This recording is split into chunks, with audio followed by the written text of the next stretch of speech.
Good day, people. Good day from Australia. I'm just trying to, I just scraped canvas. I wasn't happy with it. And I'm going to do one ring pour with a load of leftover paints I have. Sorry about this. I just forgot to put my, I'm not a, yeah, for the charger, and it will probably run out if I don't put it in. Okay, so this is another experiment.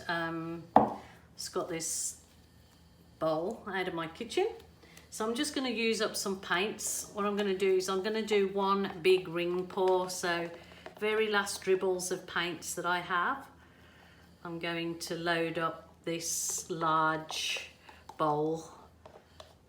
If I don't use it all, that's all well and good, not a problem. So that was a dusk pink. This is a magenta. I'm going to try and load down the side. That's a little bit thick, that one, but that's okay, not a problem. They're all leftover paints and I just want to finish this last lot of paints off. Oh no, I've got no orange, that's gone. Okay, that was orange. I've done my normal mix today with the 70% Elmer's glue, 30% water, pre-made pouring medium. So I'm just going to try and, yeah, like I said, use all these colours up and do one big bowl. I'm going to do a ring pour. This paint has all got 2 drops of silicone in. And I'm going to do a ring pour, and I'm going to try to bring the cells up in the ring pour with the torch, so they look in clusters, my favourites. So they kind of look 3D. So let's got rid of that. Put some light in here. So this is sand. That last colour was crimson, and the one before it was the metallic gold. So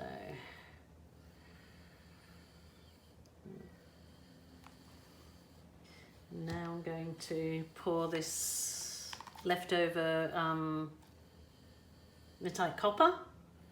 It's gone a little bit thick actually, but they're all colours that do go nicely together. So as you know, I love my colour, weird and wonderful colour selections. I just put the last little bit of turquoise that I have left over. It's probably more than I need, really, even for this size canvas. This canvas is a, what was it, 61 centimetre by 45 centimetre. Now I have got a little bit of very dark navy, so I'll put that in on top of the turquoise. Yeah, these cups have gone a bit yucky. I've had this paint going all week, doing different odd things with it, in between testing for different glues. Okay, it's very last drop of the crimson.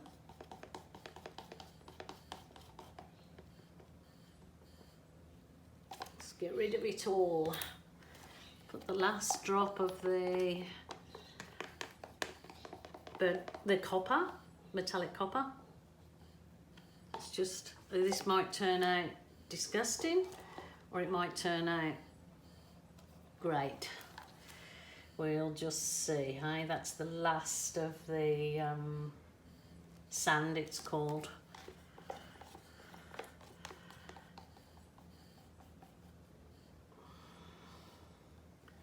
Thank you for all the lovely comments that are coming in and the words of encouragement for this particular grandma to keep doing my tutorials.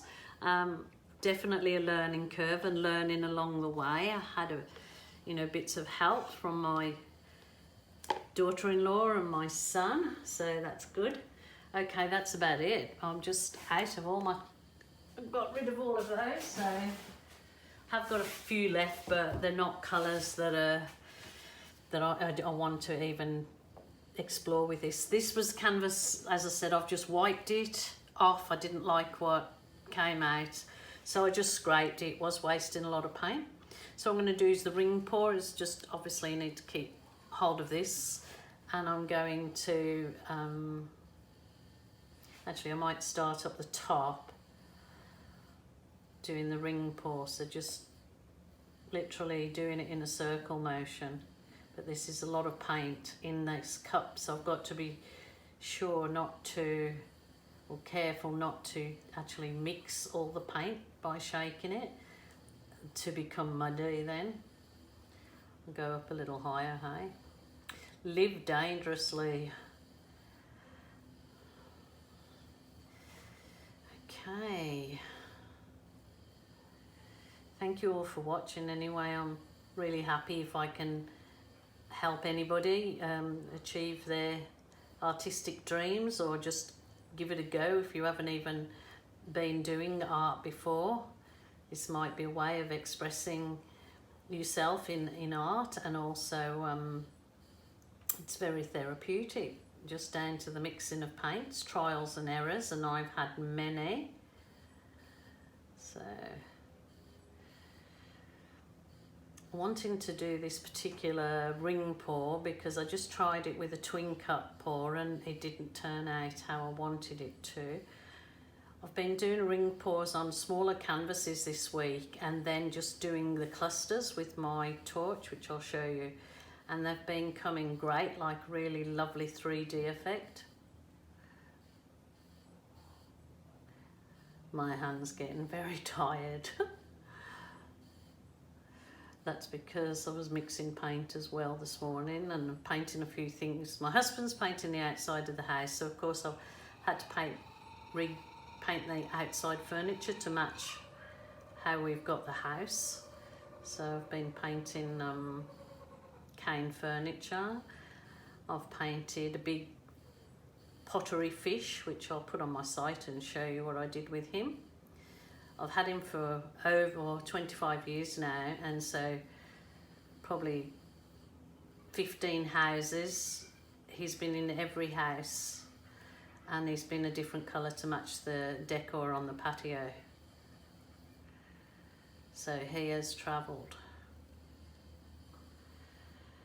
But yeah, this is looking interesting, but so I don't want to shake, you know, doing the circle motion for the ring pour can sometimes mix your colours and make them go muddy, so you have got to be mindful, not just let it pour out and it will go into a natural ring, which is what I'm doing with this now. There goes that magenta on the bottom.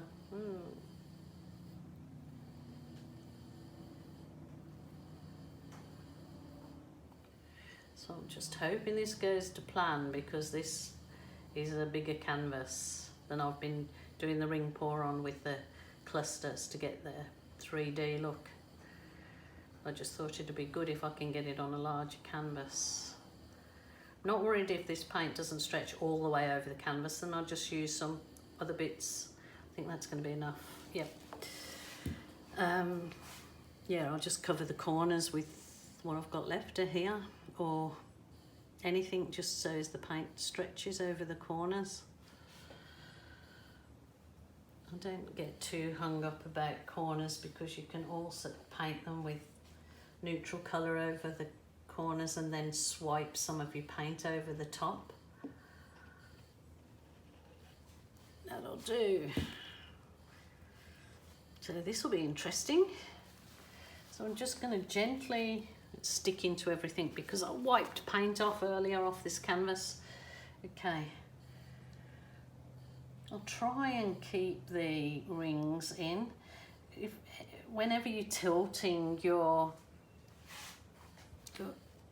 whenever you're tilting, just be mindful to, once you've tilted it one way, recenter the paint, so back to the center again before you start tilting again. So it comes back to the center, and then I want to go back up.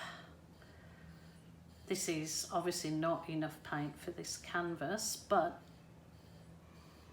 even if I don't cover it all, I just want to show you the effect of doing a ring pour and then the clusters in it to get a 3D clusters. Oh, that's coming really nice, the rings. Recenter.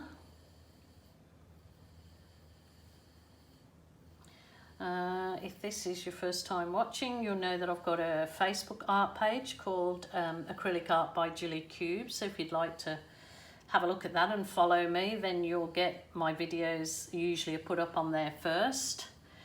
Well, they're put on the YouTube channel, and then I'll obviously put the link straight in my Facebook art page.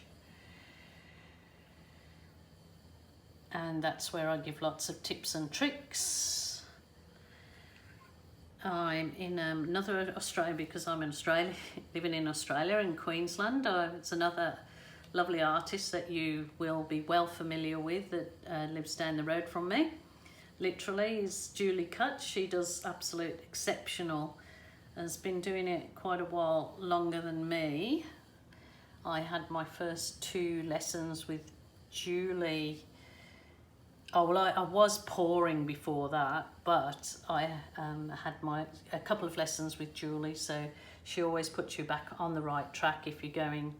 But of course, with everything I do, I really like to do things my own way, so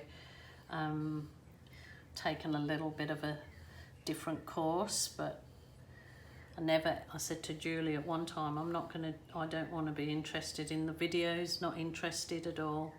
But I had so many people keep messaging me, asking me, oh, can you do a video? Can you show us? So my husband and son said, go on, give it a go, Mum. So that's what I'm doing. I'm a mother giving it a go, trying to encourage my children then to do the same in their lives. Never too old, hey? See, I don't really want to stretch that any further, and it hasn't covered, but I'm going to use some of this black that I have left just to cover the corners. Probably looks a bit too dramatic against, but it'll end up getting lost because I'll swipe over the top of it with some of the other colour. So, as I said, I was just using up leftover paints, and I thought if I don't video it, it'll be one of those things that turn out really good. Then everybody says, I hope you did a video of that. And of course, the ones that you're just sort of finishing off ends of paints and things, then you know you don't always, certainly don't video everything I do. You'd be well and truly fed up of me. Okay, so I'm just trying to make sure it's... I usually love using my fingers normally, but this paddle pop stick is just fine. So this paint has got the Elmer's glue, 70% Elmer's glue, 30% water, and it has all got at least 2 drops of Helmar's silicone in it, in each cup, and in every cup, and stirred well. I don't do this, I only stir once or twice, because I find if you don't stir it well, it ends up floating on top and causing big blobs.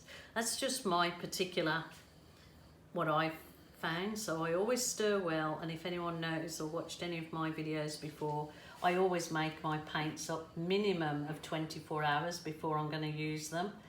For some reason, that absolutely makes a big difference. I don't know why. I don't know if it's the polymers in the paint bonding or whatever they do in their thing, but it always makes a difference to my pours. So that's looking kind of ringish. I'll see that my video is still going for you. Oh, goody. Oh, I'm hopeless at these kind of technical things. So I'm going to light my... Doesn't want to light. Oh, well, don't say that's empty. Well, it's got gas in it.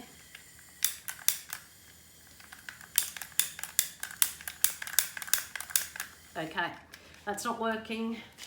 Never fear, I always have standby now.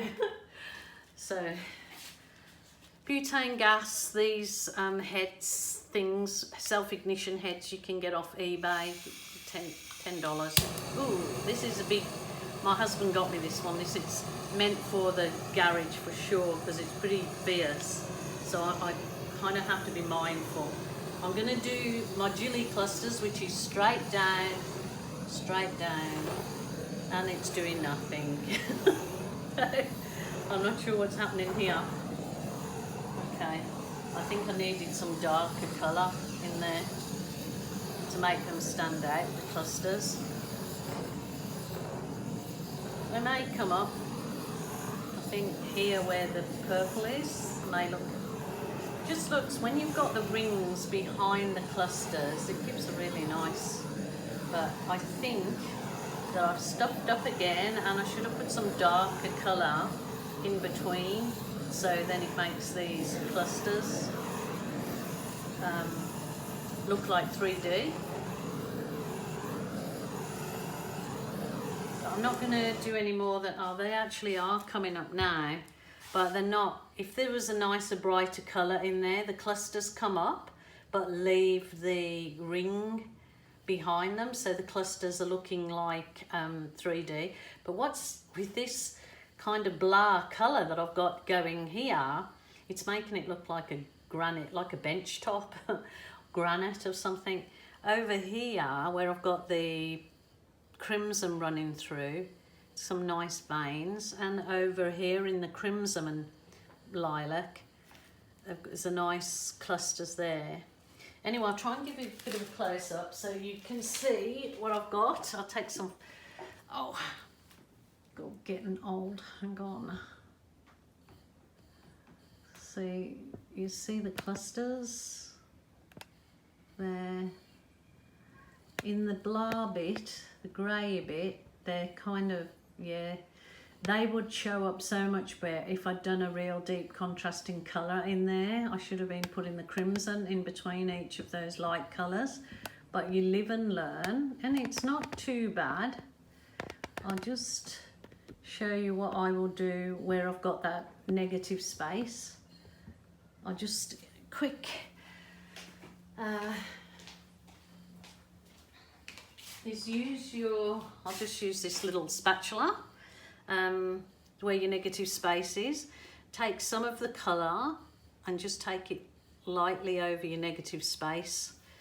So if you want to leave the negative space there, then that's fine, but this will come up with nice clusters in that space. And just take it over, just very gently. You can do it with a little piece of card. You don't go deep into the paint, you're only just swiping across the surface. I'll show you. Clusters then come up nicely. Definitely made a boo-boo again, because I should have done, it's kind of looking, yeah, very much like a granite bench top, but somebody that's got the greys and blues in their home. Yeah, okay. Well, I'll leave that for today. It's just another variation, but these clusters do come up absolutely gorgeous when you can see the ring pour in the back. So give it a go, and join me on my Facebook page, and let me see what you've done. Thank you for watching.